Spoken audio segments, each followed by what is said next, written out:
Bonjour à tous, c'est Marie du blog Celle qui ose et je suis ravie de vous retrouver dans une nouvelle vidéo pour commencer l'année et ce sera une vidéo organisation.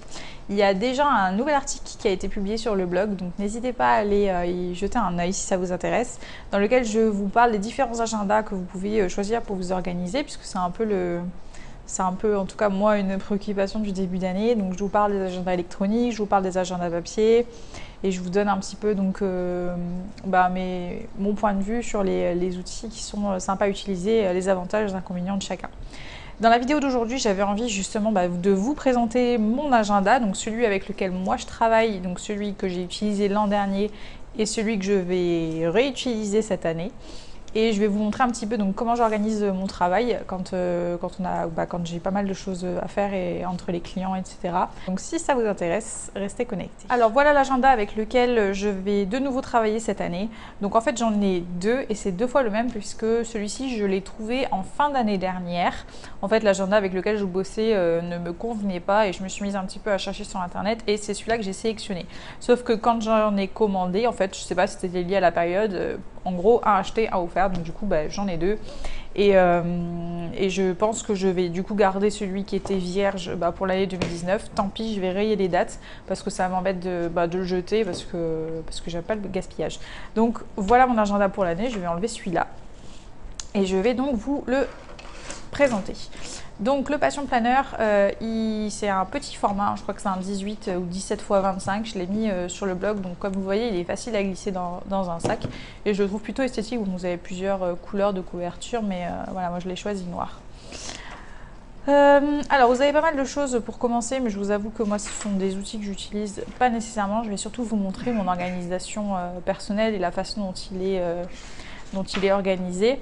Donc pour chaque mois vous avez un calendrier, donc qui vous permet de voir un petit peu, avoir une vision globale sur le mois, avec des priorités au niveau personnel et de travail. Donc si vous avez envie de vous fixer des objectifs, c'est ici que ça se passe. Et vous avez également une partie ici, les gens à voir, les endroits particuliers et notre to-do list, donc les choses à ne pas faire si vous voulez vous fixer quelques objectifs personnels.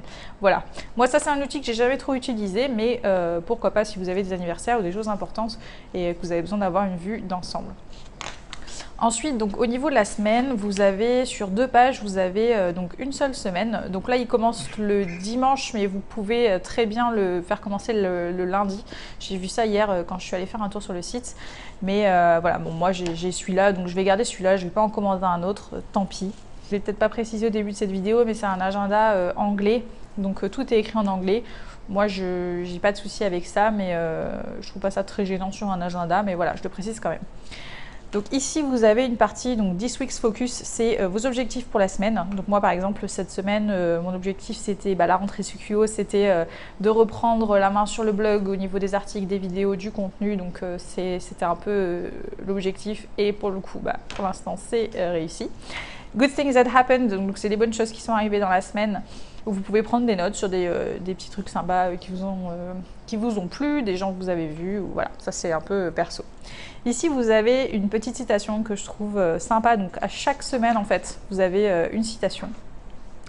Donc celle-ci, c'est la raison principale pour laquelle les gens abandonnent, c'est parce qu'ils pensent qu'ils n'ont pas de pouvoir.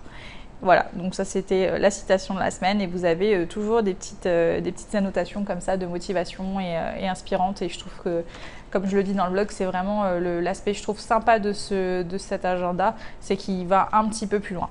Donc ici vous avez une personal to-do list et une work to-do list avec ici donc les priorités, les top priorités, les priorités et les autres choses qui sont importantes mais pas non plus dans la priorité que vous pouvez noter ici et ici. Et ici, vous avez un espace blanc et ça, c'est bien si vous voulez prendre des notes, que vous êtes quelque part, que vous pensez à un truc, vous avez une idée, voilà, vous notez, vous avez votre espace ici, ça vous permet d'avoir cette liberté. Alors ensuite, comme vous allez pouvoir le voir sur une autre, je vais vous montrer notre semaine par exemple, une semaine complète, puisqu'en fait là je l'ai recommencé vraiment hier, donc j'ai noté 2-3 trucs, mais voilà, ce matin je me suis un peu organisée pour tout le mois. Donc comme vous pouvez peut-être le voir à l'écran, en fait, moi j'utilise un système de couleurs avec ces stylos-là. Vous allez me dire, elle nous parle de stylos.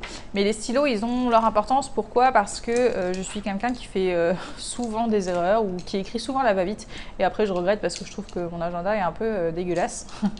Mais voilà, l'avantage de ces stylos-là, en fait, si vous ne les connaissez pas, c'est que vous pouvez effacer ce que vous écrivez au stylo. Donc vous pouvez faire une note et si vous avez une modification à faire, si vous êtes planté 2 jours ou autre, et ben vous pouvez tout simplement avec le dos du stylo effacer et je trouve que ça donne un côté beaucoup plus clean si vous êtes un peu brouillon comme moi et que vous avez tendance à écrire vite et voilà. C'est, je trouve, ça fait quelques années que j'utilise ces stylos, je les trouve vraiment très pratiques. Et j'en ai plusieurs. Pourquoi? Parce que en fait j'ai plusieurs projets en cours en ce moment. Donc j'ai celle qui ose, j'ai ma partie et mon activité freelance de rédaction web, entre autres, puisque je ne fais pas que de la rédaction web. Donc voilà, par exemple, la rédaction web, c'est en noir. Donc tout ce qui est en noir, c'est ce qui concerne mon activité de freelance. Tout ce qui est en bleu, c'est celle qui ose. En vert, c'est tout ce qui concerne mon nouveau projet donc pour l'année puisque j'arrive en métropole début mars. Je viens m'installer avec mon conjoint et on va monter une franchise. Donc pour l'instant, je préfère garder encore le secret sur la nature de l'activité, mais je vais avoir pas mal de choses à partager avec vous à ce sujet parce que je pense que ça peut être intéressant. Donc tout ce qui est en vert, c'est ce projet-là. Et en rouge, c'est soit les choses perso, soit les choses importantes. Donc là, par exemple, visite de l'appart ou les rendez-vous chez le médecin. Voilà. Voilà pour mon organisation. Donc ça, c'était pour une semaine complète. Et ensuite, vous avez à la fin de chaque mois une espèce de petite partie un peu comme un journal, puisque c'est un peu ce que je vous ai expliqué dans l'article, c'est que si vous aimez écrire plus que ce que vous avez à faire et vos listes et que vous aimez romancer, on va dire, cet agenda va beaucoup vous plaire. Donc par exemple, là sur chaque mois, vous avez à chaque fois des choses que vous pouvez remplir.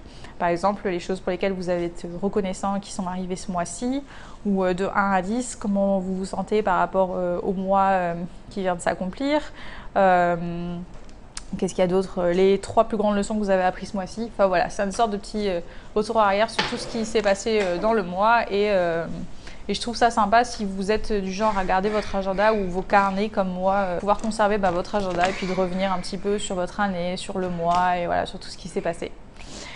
Voilà, la dernière chose que je voulais vous montrer sur cet agenda, c'est la fin, puisque en fait vous avez juste ici.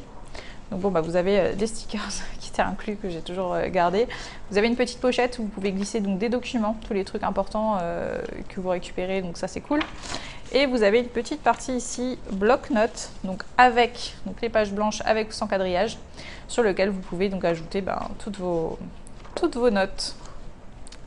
Voilà pour mon agenda. Voilà pour cette vidéo, j'espère qu'elle vous aura intéressé. Donc là j'ai vraiment fait un focus sur cet agenda puisque c'est celui-là que moi j'utilise et que je connais et que j'apprécie et que je vais garder. Donc voilà, c'est celui-là que j'avais envie de vous présenter.